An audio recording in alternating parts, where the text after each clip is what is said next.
My wife and I ended up in Sunnyvale yesterday. Sunnyvale is a city, I guess, in normal parlance from where I'm from, be called a suburb, but it's actually a city within the San Francisco Bay Area.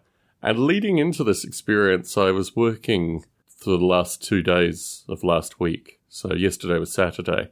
But the Friday, I had an issue where I had to go and find a battery for a device of mine. Work-related pressure, always fun. And I ended up at the local Walgreens, which is a pharmacy, and they were holding a kind of migraine medication for me that I hadn't actually asked for. I've suffered migraines for about 3.5 years now, and I've tested a wide variety of medications, some of which have had really horrible side effects. One of these medications was called, or is called, sumatriptan, and when I took it orally, it caused a very strange kind of memory loss, almost a void in memories, which was very, very curious and happened after I'd taken it only once or twice. So that was off my I don't ever want to take this again list, or at least on that list. And I advised my doctor that I didn't want to take sumatriptan ever again. It was removed. He recommended some medications to me, and one of them he thought I could get through my insurance. I pay the most insurance at work one can pay for insurance. Literally, in a year, out of pocket, more than $10,000 and equaled by my employer at least, or maybe well more than that by my employer. I think I calculated it was $28,000 a year that I pay for health insurance. So incredible sum of money. Anyway, the health insurance company, in all its wisdom, decided that they wouldn't allow whatever medication my doctor wanted, and instead would get me the sumatriptan nasal spray, which I had told off my doctor's person when they called and said, look, I'm not taking this medication, so it's just going to sit at the pharmacy, never to be collected. But as it so happened, I was with work trying to get some batteries, already the onset of an early migraine occurring.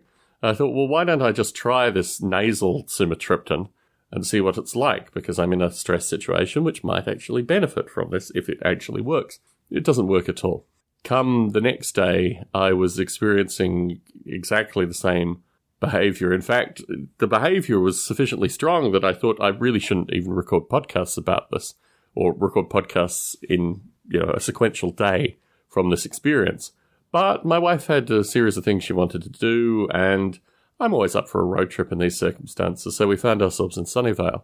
Sunnyvale, when I lived in it, is very different than Sunnyvale as it is now. When I lived in it, it was still what I would call a sprawling suburb. Now, the centre of Sunnyvale has been built into high-density housing, and a lot of the cute and quaint aspects of Sunnyvale existed in the area, which has since been destroyed. There was a small model shop, which was just really a very quaint model shop. One gentleman inside, not a relatively large space, but floor-to-ceiling boxes stacked. Always interesting little bits and pieces.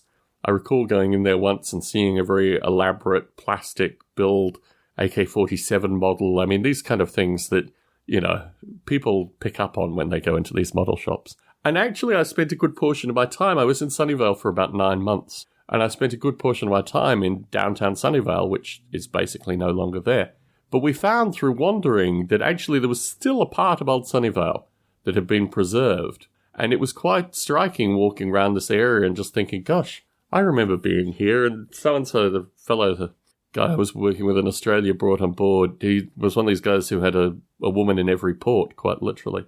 And he managed to, in the Bay Area, have 2 separate women that he was dating in the same area, even though he was in the Bay Area for only a couple of days a month. And nominally, he should have been spending those days with me, but he never did. Kind of checked in with me briefly and went to hang out with these various women, which was very curious.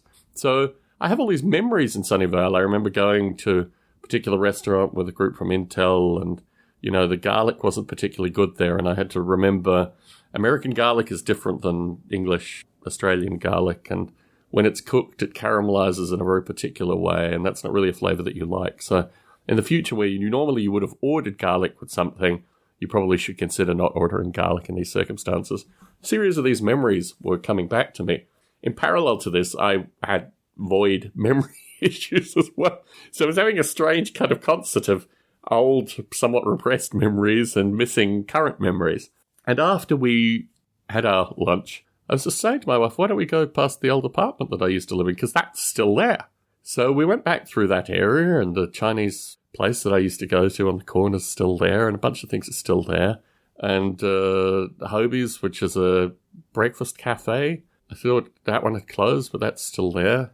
The Sunnyvale on-ramp to the 101.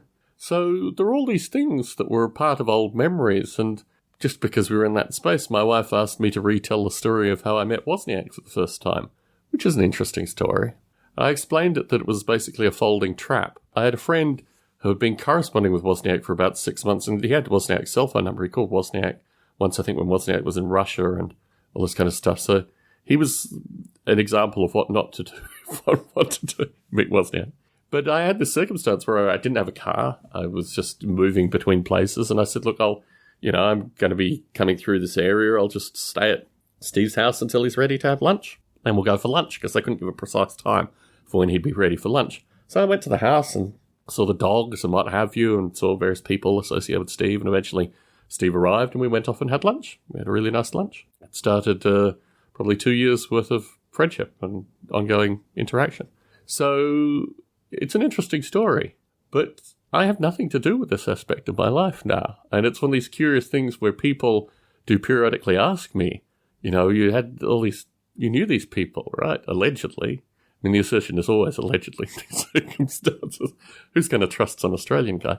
And it's interesting, actually, to think about the reasons that I no longer do these things. Once I met my wife, I realized I had to be very serious about a series of things. And a lot of the stuff associated with Wozniak and his people it wasn't just whimsical. It was just really very strange. In fact, it was, in some regards, quite dark and disturbed. So in that light, I wanted to create a clear firewall between my life prior and my life after meeting my wife. And that was a very conscious thing for me. The nature of actually some of the interactions that I had with Wozniak's people, I think, merit some future writing. In fact, Beyond the Little Blue Box, which is the John Draper biography that came out, I wanted to use as a test bed associated with, is the consciousness associated with technology at a place where people can actually introduce stuff that opposes the mythology? Beyond the Little Blue Box, I have mixed feelings about. I used it as a stocking stuffer this year. I think it's an interesting book. It didn't get the publicity that it needed, and it got some of the worst publicity I've ever seen associated with a book leading up to it coming out. In large part, actually, because of my writing in the book, which is very curious. So, through these things, and Wozniak wrote the introduction, so it's not like I haven't had any connection with Wozniak in the near term, just we haven't actually corresponded. He hasn't reached out to me, I haven't reached out to him, and that's just the way things are. So it is a very curious thing to have these experiences brought back to you where you have some parts of your memory actively censored. You kind of wander through space engaging with these various ideas. I thought it merited a long funk.